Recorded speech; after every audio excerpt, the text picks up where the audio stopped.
Let's go!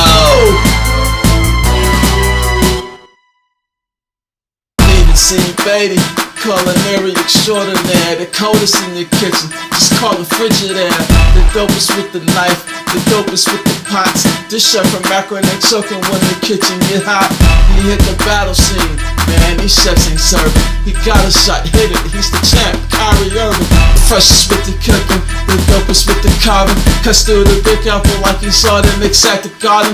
The 50th division, he cuts with such precision to show that he can do it all.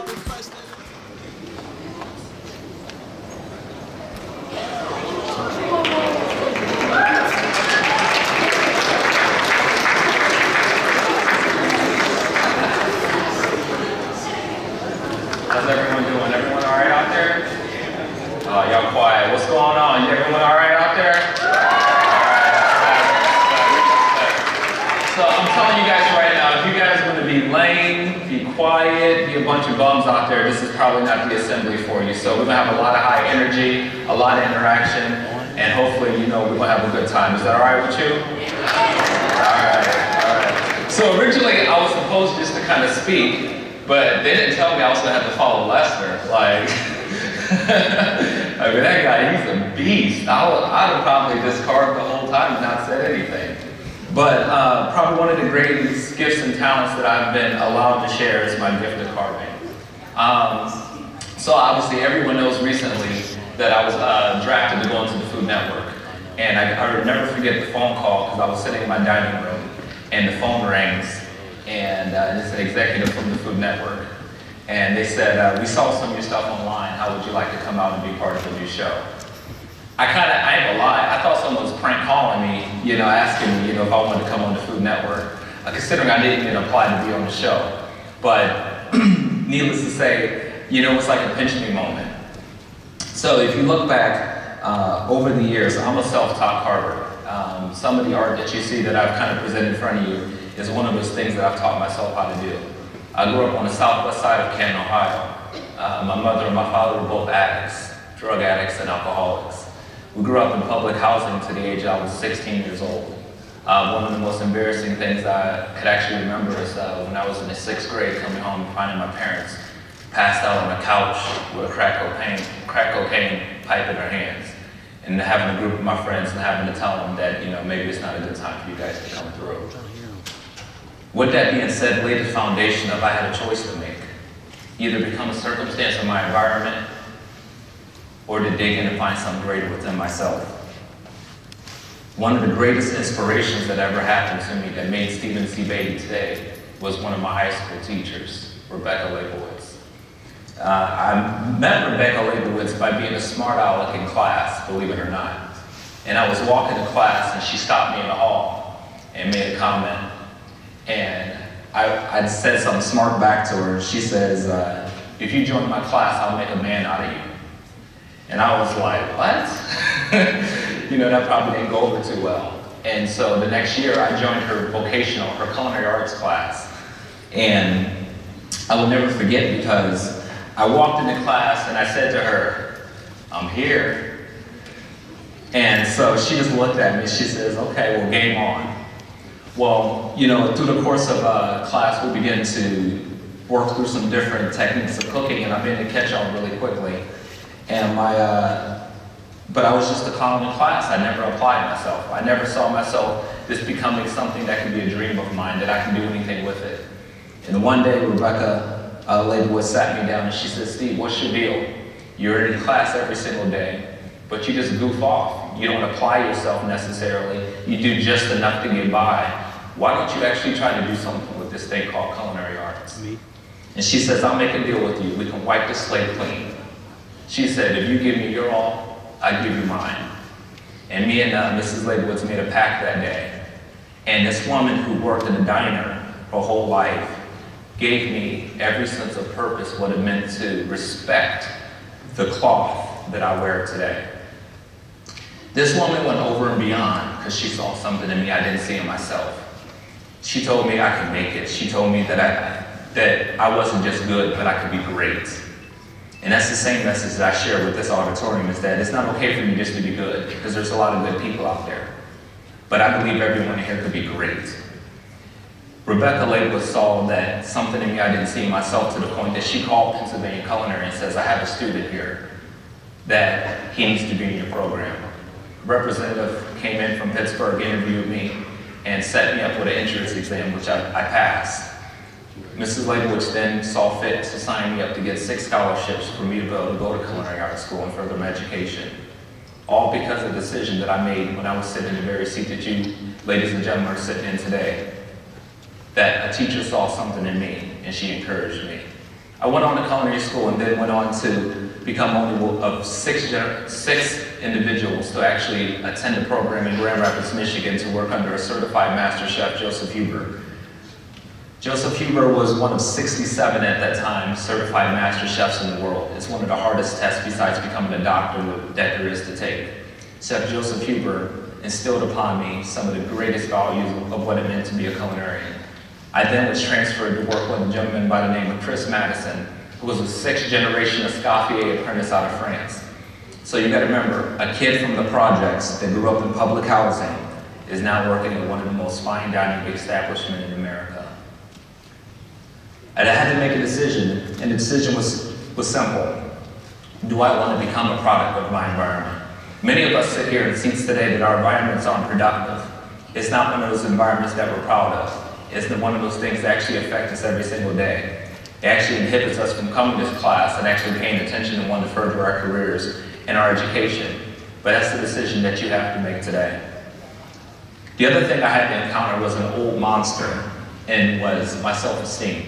It wasn't until I was at the age of 25 that I physically accepted who I was, because I've always been tall and lanky. I wasn't robust and muscular like my man Lester over here.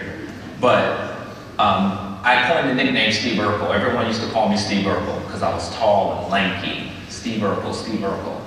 And I hated who I was. I hated my reflection. I never wanted to enjoy a picture that was taken of me, because I couldn't actually say, wow, I really like that guy. I love that man. I love that reflection. I hated who I was. One day at the age of 25, I fell in love with myself. You have to remember that the seats that you sit in is that God doesn't make mistakes, and that you're chiseled to be one of a kind, and you are who you are. And you have to embody that, and you have to accept that. And oftentimes I tell people, my infamous quote is that your only competition is your reflection in the mirror, and you can't try to be someone else. You gotta just try to be you. And you gotta perfect that, and you gotta accept that. So, with my little motivational speech and telling you guys about my background and who I am, you guys wanna see some carving? Oh yeah? So, let's get some carving going. So, the name of my label, I like to call it a label and not so much a business. I had to get a business because the IRS wants to know how much money you make. All right, so had to do that, had to keep it legal. All right, but graffiti carving was founded under the simple premise of graffiti was the first form of art I ever saw in my neighborhood growing up. And so the point of graffiti is simple. You take a canvas, you own it, you tag it, and you let everyone know that you have been there. And oftentimes, that's my approach to culinary arts, is that, I like to tag whatever I'm working on and let everyone know that Stephen Beatty has been there. All right, so what we're gonna do is, Valentine's Day was just yesterday. My beautiful wife is here. Lynette, you wanna come out for a second? She was rolling her eyes, too. This is my wife, Lynette, all right? So I didn't buy my wife flowers. I carved her some flowers, all right? Just because I'm cheap, all right? So she didn't get any real flowers. She got some carved flowers, all right? So what we're gonna do is we're gonna carve a rose, all right? So one simple knife. So you guys can see that all these carvings that I did up here for you guys just kind of enjoy and check out. This all was done with one knife, all right? So when it comes to whatever craft that you guys decide to pursue in life, is that you really just got to kind of go at it with all your heart, and all your might, and all your strength. All right. So when it comes to carving is about to be able to see 6 cuts down the road. And so for every cut that you make, you got to kind of think about where you want to land and where you want to be. The thing about carving is that there's no necessarily a pattern that you have to stick by. per se, but you can kind of do whatever you want, whatever your artistic ability kind of lands you. So I love to carve. It's one of those things I do a lot of. Most recently, I competed in the Olympic style fruit and vegetable carving competition, took a silver medal. And it was kind of cool because anyone asks, once again, what school did you go to, where did you learn to do what you've done? And you kind of just tell them, I'm self-taught. And many times life is what you get out of it, what you put into it. Simple banking. You can't go to the bank and make a withdrawal unless you first make a deposit. So just nothing's gonna come easy. Nothing's gonna come by accident. Nothing happens by luck. But luck is what you make it, right, Lester? I like that. I'm gonna have to use that. That might be my new quote on my Facebook. I'm telling you. But the bad thing is, Lester, I went live while you was talking and then you said it. So I can't necessarily say it now and say that I said it because the whole world just heard you say it. So we're gonna probably have to talk offline and you're gonna have to drop some nuggets on me and I can just say I said it, all right?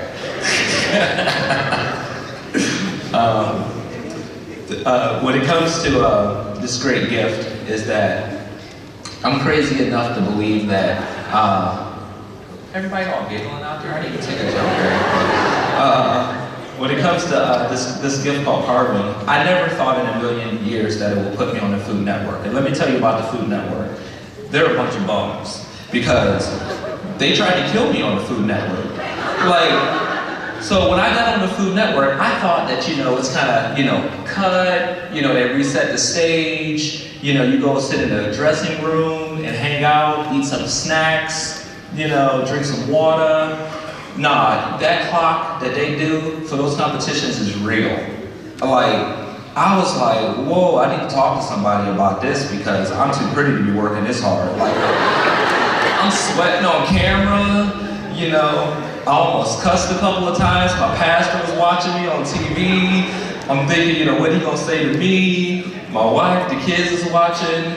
And hands down, man down, it was one of the hardest things I've ever done in my life.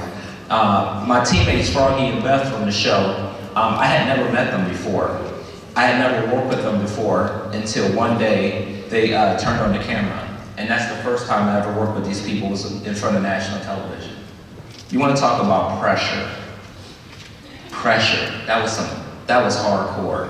But sometimes the things that you go through in life will prepare you for times like that. I never thought of the way I grew up in circumstances that made me have to think quick on my feet and had me to use some of those intuitions in certain environments, whatever prepared me to be on national television. So, and oftentimes I learned a valuable lesson is that you can't wait until an opportunity is there before you want to practice. When it comes to success, you gotta practice like every day is showtime. And so that's why every chance that I get to carve, that's what I do. I carve, I do ice. Then I come back to fruit. Then we do some sand carvings. And you're gonna be one of the best ambassadors of your brand, of yourself. It's gonna be you, it's nobody else. You can't expect anybody to do anything for you in this life. That's just the reality. And so, oftentimes when I'm working, I'm researching.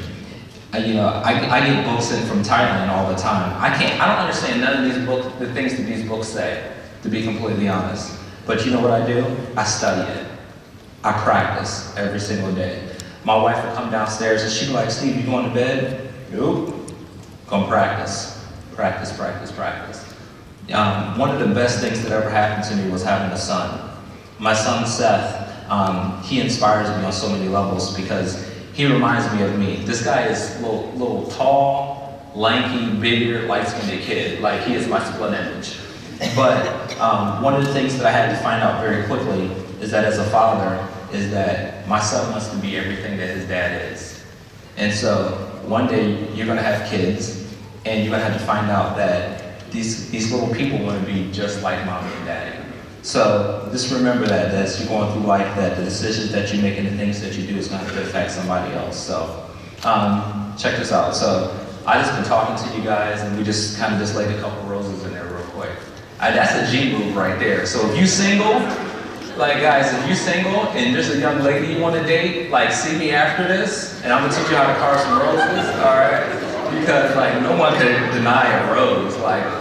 Seriously, I'm just saying, honestly. Nobody believes me, that's okay. I'm just saying, you guys need to learn how to carve roses in the watermelons. That's all I'm saying.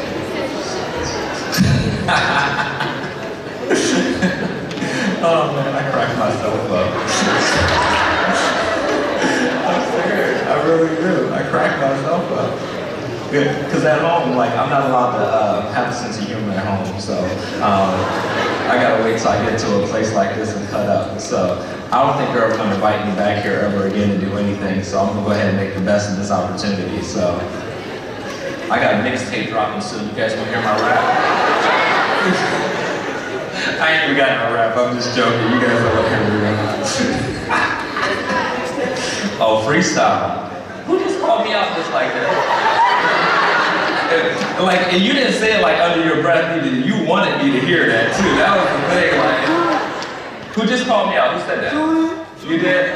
You did? All right, I got something for you. I got something for you. You get a graffiti carving t-shirt. All right, come get it.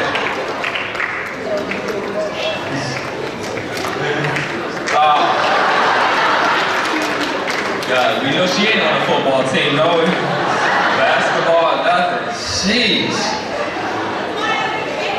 You're a band. Makes sense. I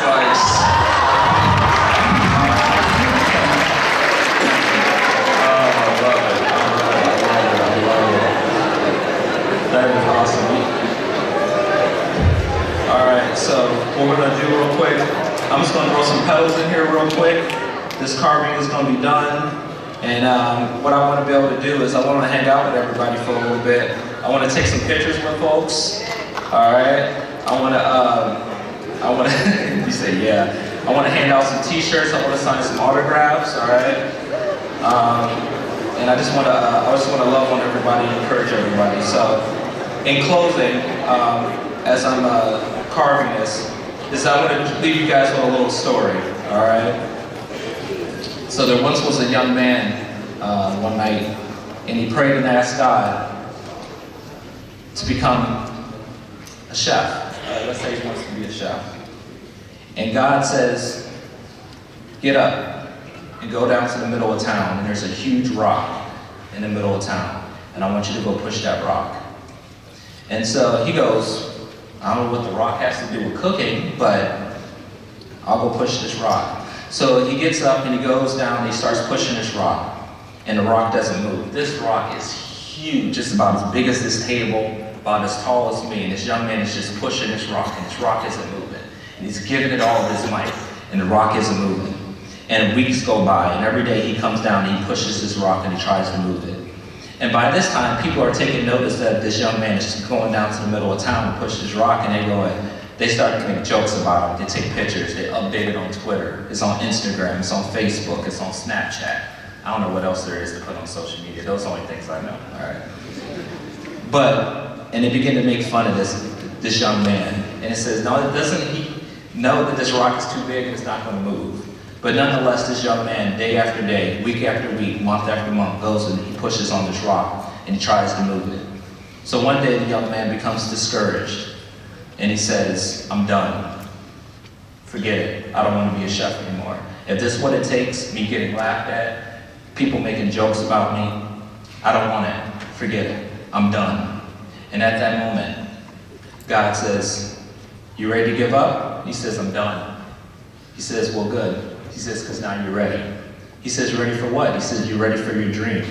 He says, what did that rock have to do with my dream? He says, well, if you haven't noticed, look how strong your muscles is from pushing. Look how strong your back is from constantly coming back and exerting your strength. Look how tough your skin is for having to handle the criticism of others and people talking about you and discouraging you. He says, and look how strong your legs are now, because now you can handle the weight of this dream. He says, the rock was never going to move. That wasn't the intention. But the rock was designed to make you a better you and prepare you for your dream. So oftentimes, situations in life that we come up against, they don't work out the way we think they're going to. But if you let them, they'll make you a better you. All right? So at the end of the day,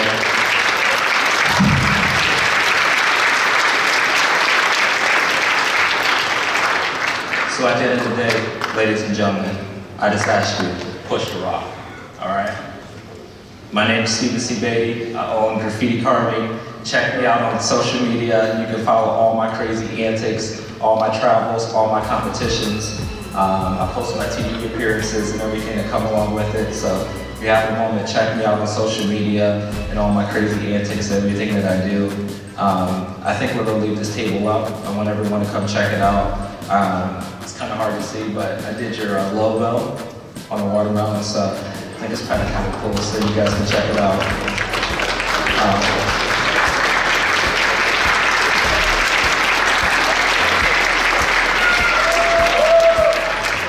So I want to just thank Alliance High School for having me, all the guests and everything, so thank you very much. All right.